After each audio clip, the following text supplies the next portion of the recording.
Lettre de Paul aux Colossiens, chapitre 1er. Paul, apôtre de Jésus-Christ, par la volonté de Dieu et le frère Timothée, aux saints et fidèles frères en Christ qui sont à Colosse.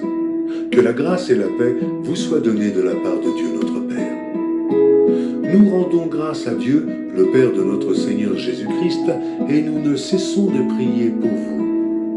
Ayant été informés de votre foi en Jésus-Christ et de votre charité pour tous les saints, à cause de l'espérance qui vous est réservée dans les cieux, et que la parole de la vérité, parole de l'Évangile, vous a précédemment fait connaître.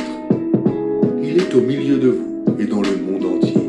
Il porte des fruits et il va grandissant, comme c'est aussi le cas parmi vous, depuis le jour où vous avez entendu et connu la grâce de Dieu, conformément à la vérité, d'après les instructions que vous avez reçues d'Épaphras, notre bien-aimé compagnon de service, qui est pour vous un fidèle ministre de Christ, et qui nous a appris de quelle charité l'Esprit vous anime.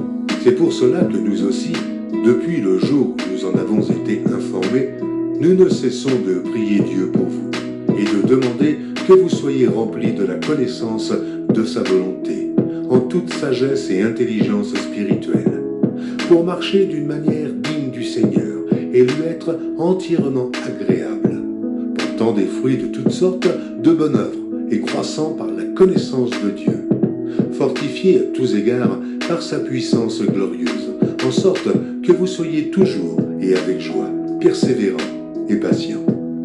Rendez grâce au Père qui vous a rendu capable d'avoir part à l'héritage des saints dans la lumière, qui nous a délivrés de la puissance des ténèbres et nous a transportés dans le royaume du Fils de son amour, en qui nous avons la rédemption et la rémission des péchés.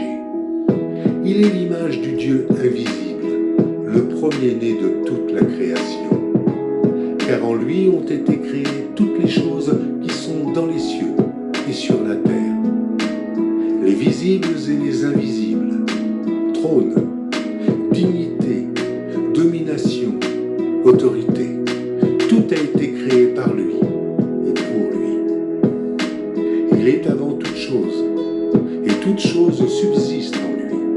Il est la tête du corps de l'Église. Il est le commencement, le premier-né d'entre les morts, afin d'être en tout le premier. Car Dieu a voulu que toute plénitude habitât en lui. Il a voulu par lui réconcilier tout avec lui-même, tant ce qui est sur la terre que ce qui est dans les cieux, en faisant la paix par lui, par le sang de sa croix. Et vous, qui étiez autrefois étrangers et ennemis par vos pensées et par vos mauvaises œuvres, il vous a maintenant réconciliés par sa mort dans le corps de sa chair, pour vous faire paraître devant lui saint, irrépréhensible et sans reproche. Si du moins vous demeurez fondés et inébranlables dans la foi, sans vous détourner de l'espérance de l'Évangile que vous avez entendu et qui a été prêché à toute créature sous le ciel, et dont moi, Paul, j'ai été fait ministre. Je me réjouis maintenant dans mes souffrances pour vous. Et ce qui manque aux souffrances de Christ, je l'achève en ma chair, pour son corps, qui est l'Église. C'est d'elle que j'ai été fait ministre, selon la charge que Dieu m'a donnée auprès de vous, afin que j'annonçasse pleinement la parole de Dieu, le mystère caché de tout temps et dans tous les âges, mais révélé maintenant à ses saints, à qui Dieu a voulu faire connaître quelle est la glorieuse richesse de ce mystère parmi les païens, savoir Christ en vous, l'espérance de la gloire. C'est lui que nous annonçons, exhortant tout homme et instruisant tout homme en toute sagesse, afin de présenter à Dieu tout homme devenu parfait en Christ. C'est à quoi je travaille, en combattant avec sa force qui agit puissamment en moi.